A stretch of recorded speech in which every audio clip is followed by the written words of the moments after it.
Ya, baik itu sahabat Sonora dimanapun Anda berada. Saat ini kami berada di Universitas Muhammadiyah Metro. Dan kita ingin mengetahui seperti apa sih yang ada di Universitas Muhammadiyah Metro. Saat ini kita sudah bersama Bapak Rektor, ada Bapak Jazim Ahmad yang sudah hadir dan berkenan untuk kita bisa ngobrol-ngobrol bareng ini Pak, di sore hari ini gitu Pak. Assalamualaikum Pak Jazim. Waalaikumsalam warahmatullahi wabarakatuh. Sehat Bapak ya? Alhamdulillah. Saya boleh buka masker Pak ya? Yes, karena jarak kita udah jauh nih Pak. Baik.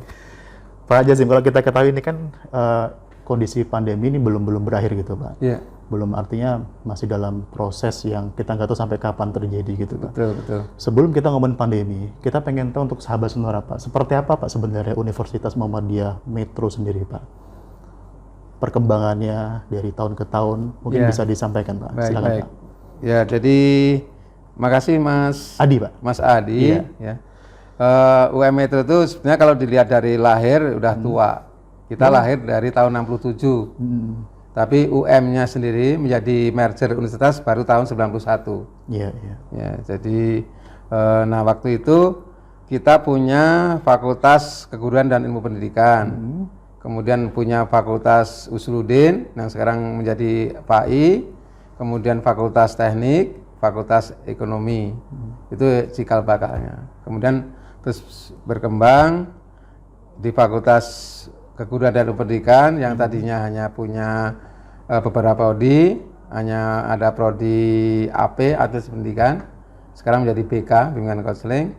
Kemudian dari MIPA itu punya 3 prodi, pendidikan matematika, fisika, biologi. Kemudian dari IPS itu sejarah dan ekonomi. Nah terus berkembang kita tambah fakultas prodi bahasa Inggris. Kemudian muncul baru fakultas ilmu hukum. Ya terus berkembang. Di akhirnya kita punya pasca sarjana dengan 3 prodi.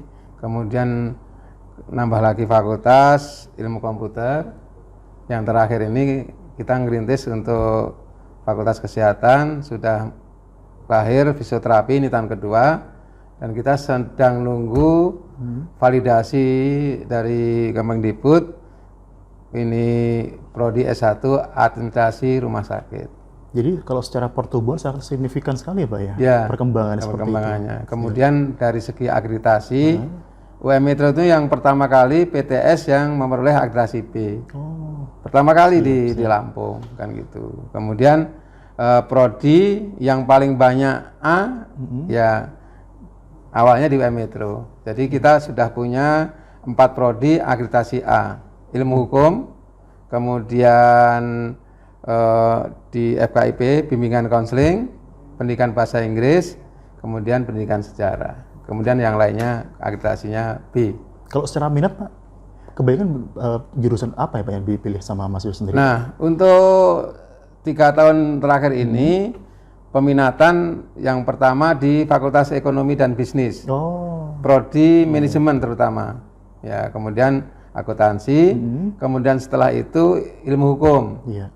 Setelah ilmu hukum, ilmu komputer, kemudian teknik. Nah, FKIP memang secara nasional peminatnya turun, gitu. Iya. Ya. Itu dari mana Pak? Untuk masuk sendiri, apakah memang dari untuk wilayah Lampung atau memang ada dari daerah Jadi luar? pernah waktu kami nyusun borang untuk akreditasi kelembagaan, jadi kelembagaan itu universitas, itu kan kita ngusul untuk menyusun borang. Itu pernah di tahun 2010 itu kita berasal dari 11 provinsi. Iya.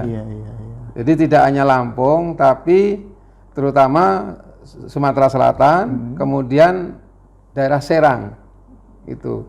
Jadi daerah Serang itu banyak yang ke sini. Nah sekarang udah berkembang ke Bengkulu, Jambi, Sumatera Utara, bahkan ada yang dari Papua, ada yang sini gitu.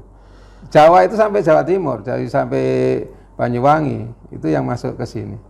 Artinya kalau secara akreditasi udah jadi pilihan lah ya untuk Universitas Muhammadiyah Metro ini ya Pak? Iya, sekarang sudah jadi pilihan.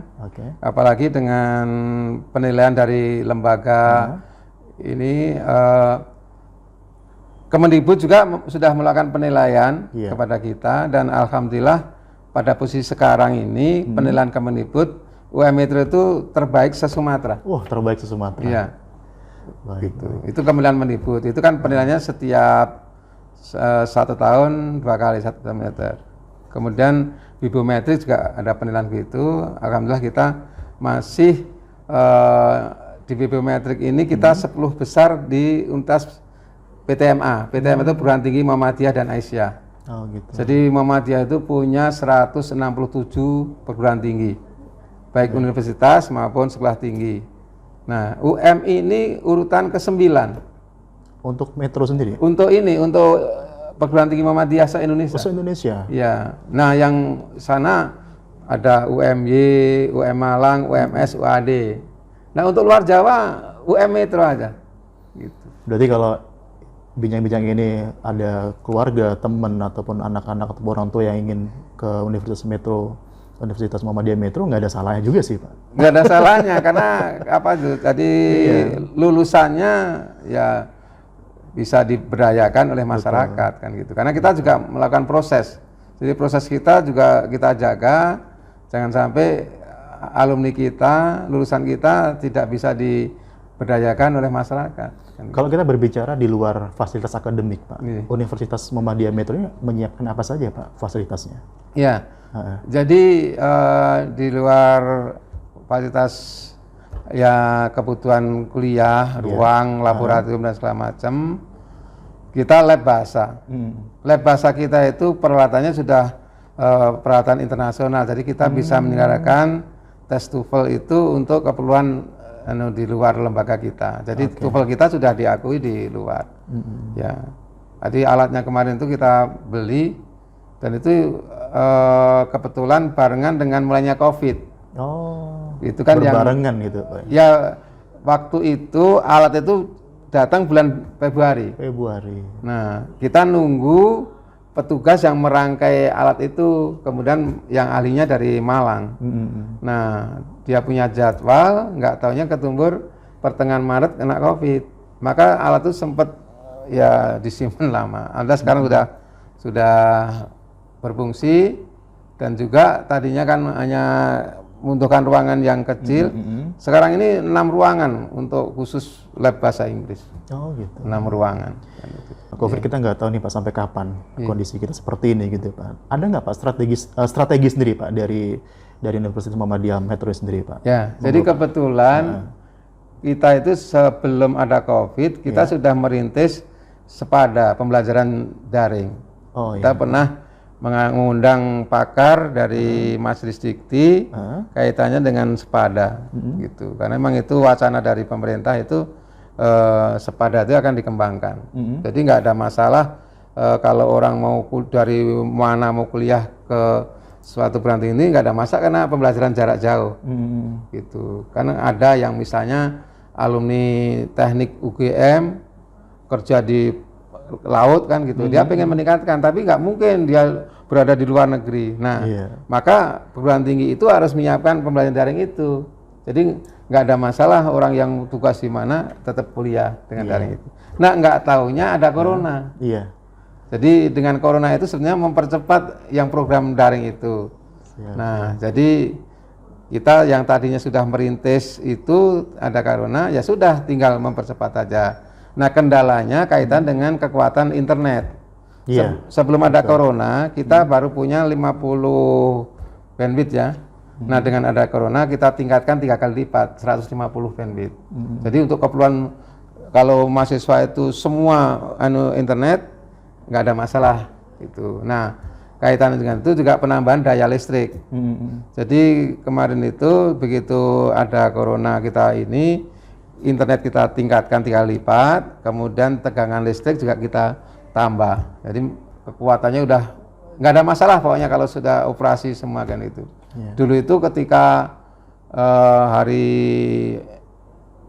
kerja, kemudian ada kegiatan luar yang butuh kegiatan aula itu listrik nggak kuat, tapi sekarang udah kuat gitu. Jadi itu kaitannya dengan supaya pembelajarannya tidak ada masalah. Nah, juga untuk mengantisipasi itu dosen walaupun belajar dengan masa daring, tapi daringnya di kampus. supaya dari segi dosen tidak ada kendala sinyal kan, Betul, betul. dan juga internet. Gitu. Kemarin juga kita punya kegiatan dari Kemendikbud tentang penguatan kepala sekolah. Ya, itu pembelajarannya Anjak ini para ininya dosen tenaganya kita fasilitasi di sini. Ada 19 kelas kemarin daringnya, mereka di suatu tempat itu. Alhamdulillah lancar gitu. Jadi itu hal-hal yang itu. Tapi itu berbeda kan Pak?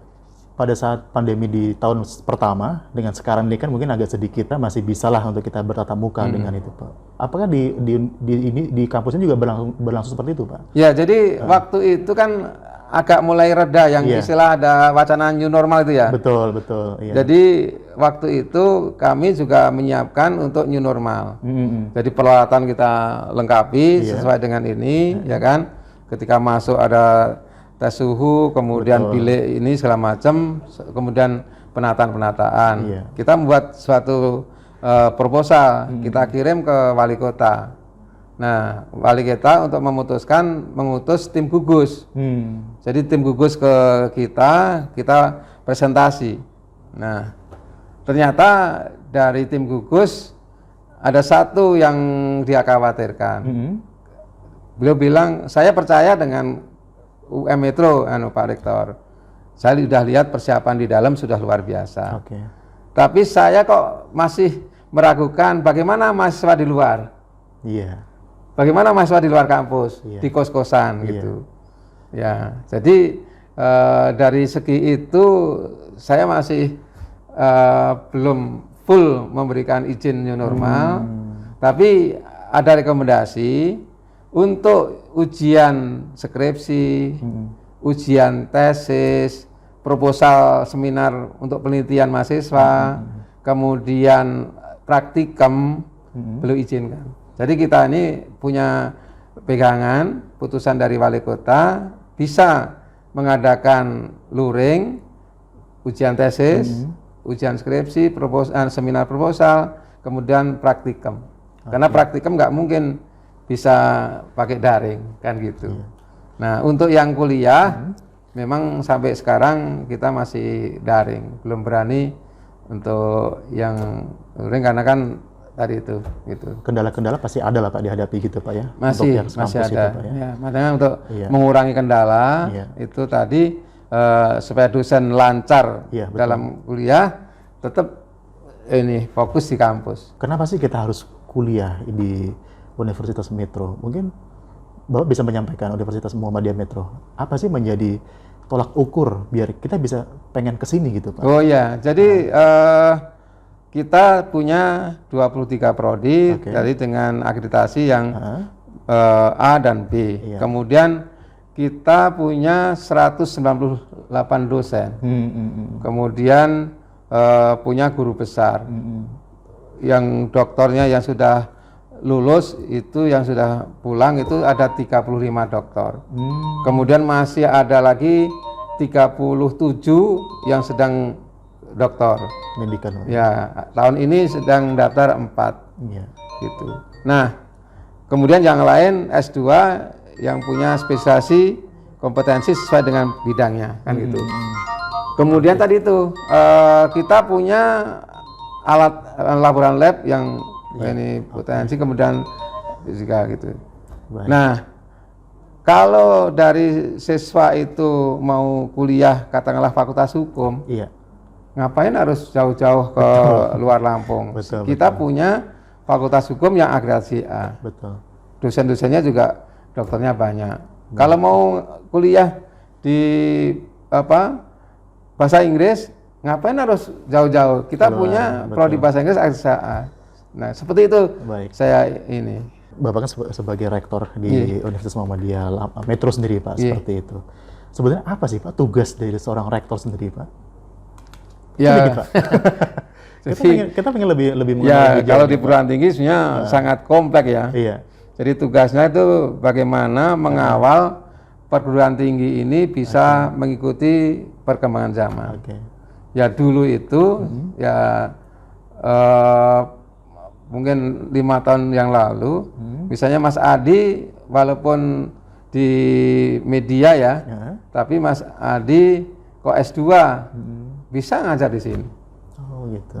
Dulu tuh banyak yang jurusan itu dari Unila, dari orang Pemda, dari guru-guru ini di luar yang sudah S2 bisa ngajar di sini. Artinya lebih kompleks ya. Nah sekarang ini untuk bisa ngajar di sini itu harus punya nomor induk khusus NIDK atau NDN. Iya. Ya, jadi harus linier. Iya. Ya gitu. Jadi sekarang ini sudah nggak ada lagi orang-orang Pemda kok ikut ngajar sini, guru-guru ngajar sini. Ya, yang ngajar sini ya dosen tetap di sini, gitu. Dan harus punya JJA. Nah dulu itu udah bertahun-tahun ngajar di sini, tapi dia hanya sebagai dosen ini. Tapi sekarang dituntut jenjang jabatan akademiknya, gitu. Jadi nggak boleh dosen kok hanya tenaga pengajar, nggak punya jenjang jabatan. Nah, sekarang dituntut dosen itu minimal JJA-nya lektor, gitu. Nah, syukur bisa guru besar, kan gitu. Nah, jadi regulasi-regulasi itulah yang harus kita bisa ngikuti. Kemudian tidak cukup kita tadi itu mahasiswa kita kok hanya lingkungan Lampung, bahkan ada tuntutan akreditasi itu ada pertukaran mahasiswa dengan luar. Nah, jadi perguruan tinggi itu semakin tinggi akreditasinya kalau ada mahasiswa luar negeri yang kuliah di sini, dan juga dituntut juga ada dosen kita yang magang di luar, bahkan lebih bagus di luar negeri. Nah itulah gimana caranya kita mikir. Dosen kita yang belum S3 masih berapa? Nah itu rektor harus dorong, harus berangkat kuliah. Nah supaya dia kuliah, ya berarti kita harus punya dana. Gimana cara nyari dananya, menggali dana kan gitu. Nah supaya kita juga dikenal orang, ini ya kita kerjasama dengan media, termasuk Mas Adi dengan Mas Tribun itu kan untuk menaikkan itu. Jadi nggak cukup. Kita juga kerjasama dengan pemerintah. Betul. Kenapa? Pemerintah juga jelas punya kegiatan. Kegiatan itu perlu dibantu oleh tenaga dosen. Nah kalau kita nggak kerjasama, kita nggak pernah dipakai. Artinya secara stakeholder di sini udah saling kerjasama. Insya Allah gitu, kita sudah dari dulu setiap ada kegiatan pemerintah kita selalu dilibatkan. Saya pribadi sendiri tahun 2000 itu sebagai koordinator pembangunan kota, koordinator fasilitator pembangunan kota. Jadi saya dulu koordinator, sekarang itu kawan-kawan saya sudah pada jadi kepala dinas. Artinya Bapak sebagai seorang rektor bukan untuk skup di kampus, tapi juga di luar kampus gitu Pak? Karena fungsi dosen itu kalau di Muhammadiyah catur dharma, ya kan, pengajaran, penelitian, pengabdian, dan AIK-nya ada. Jadi kita ini harus ada pengabdian. Kalau tidak ada unsur pengabdian, kita nggak bisa naik pangkat, nggak pengen jenjang jabatan. Tadi itu akreditasi itu juga dituntut bahwa dosen itu di samping melakukan penelitian juga pengabdian. Jadi misalnya saya memberikan penyuluhan di mana, memang saya diminta, katakanlah Bupati Lampung Tengah minta, kemudian saya ke sana, itu bentuk pengabdian. Kan gitu. Itu dibutuhkan. Baik. Sebelum kita di penghujung nih Pak, kita pengen Bapak menyampaikan ajakan buat yuk kita gabung di Universitas Muhammadiyah Metro ini Pak. Silakan Pak kepada sahabat-sahabat semua kita Pak. Baik, pada saudara-saudara saya, mungkin adik-adik saya, mungkin anak-anak saya dan juga orang tua. Di Metro itu ada Universitas Muhammadiyah yang sudah punya 23 prodi, bahkan insya Allah akan tambah lagi satu, administrasi rumah sakit. Itu akreditasi kelembagaan itu baik sekali. Itu kemudian prodi kita yang A ada fakultas hukum, ada bimbingan konseling, pendidikan bahasa Inggris, pendidikan sejarah, kemudian yang lainnya B. Dosen-dosen kita sudah punya potensi yang luar biasa sesuai dengan bidangnya dan pendidikannya, sudah banyak yang doktor dan yang masih sekolah dokter aja banyak, ada yang di Inggris, ada di Hongaria, kemudian di perguruan tinggi Indonesia yang terkenal di UGM, di UPI, di UM di Tas Negeri Malang. Itu. Jadi kalau anak-anakku yang barusan lulus dari SLTA, SMA, SMK, MA, ya nggak usah jauh-jauh lah kuliah harus ke luar Lampung, cukup di Metro, bisa masih satu rumah dengan orang tua dan bisa sekolah, kemudian perguruan tingginya bermutu. Perlu adik-adik ketahui, Bapak Ibu ketahui, UM Metro itu menurut penilaian Kemendikbud itu perguruan tinggi swasta terbaik se-Sumatera. Gitu. Jadi ngapa harus menyekolahkan jauh-jauh, biayanya sudah mahal, itu. Insya Allah lulusan UM Metro itu bermutu. Saya kira itu. Jadi kami sekarang lagi menerima mahasiswa baru. Silahkan adik-adik yang baru lulus SMA, silahkan bergabung dengan kami. Kami juga punya fasilitas beasiswa. Ya. Jadi kami punya fasilitas beasiswa, yaitu yang dulu dikenal bidik misi. Silahkan adik-adik yang punya kemampuan akademik tinggi, tapi kok kebetulan secara ekonomi orang tua tidak mendukung, ambillah jalur bidik misi. Gitu. Itu sudah mewakili dengan sebagai harapan juga. Harapan Pak, ya? juga. Ya, jadi insya Allah tidak ada kendala, walaupun orang tua secara ekonomi kesulitan dalam membiayai anaknya, tapi di UM Metro ada fasilitas bidik misi. Dan kemarin kuotanya juga besar, kan gitu. Bahkan untuk memenuhi kuota juga tidak mudah, kan gitu. Saya kira demikian ya harapannya. Sekali lagi kepada adik-adik yang barusan lulus SLTA, kepada Bapak Ibu untuk memulihkan putra putrinya tidak harus jauh-jauh, harus keluar dari Lampung. Di Metro itu sudah ada perguruan tinggi yang mutunya tidak kalah dengan mutu di perguruan tinggi swasta di luar Lampung. Ya. Baik Pak Jazim, terima kasih waktunya. Kita udah ngobrol-ngobrol panjang ini Pak. Artinya ada edukasi tersendiri buat masyarakat Lampung pada khususnya, pada menunjukkan untuk wilayah Metro gitu Pak. Untuk kita bisa berkuliah itu nggak usah jauh-jauh gitu untuk Sabah Sonora gitu. Cukup di wilayah kita di Sumatera, tadi disampaikan Pak Rektor sendiri, ini kampus yang sudah terakreditasi yang luar biasa, baik dari dosen, dari pengajarnya, kemudian dari fasilitas, sarana dan prasarana juga sudah mencukupi dengan standar untuk kuliah, baik seperti di Jawa ataupun dari daerah lain gitu Pak. Baik sahabat Sonora, demikian perbincangan singkat kami dengan Rektor dari Universitas Muhammadiyah Metro di sore hari. Terima kasih sekali lagi. Sekali lagi selamat sore Pak. Salam bahagia Pak. Minal aidin sebelumnya Pak. Sama-sama. Masih dalam suasana Idul Fitri. Kita bersilaturahmi pendengar Sonora langsung dari Universitas Muhammadiyah Metro. Adi bersama Bapak Rektor, kita bincang-bincang di sore ini. Selamat sore. Wassalamualaikum warahmatullahi wabarakatuh. Waalaikumsalam.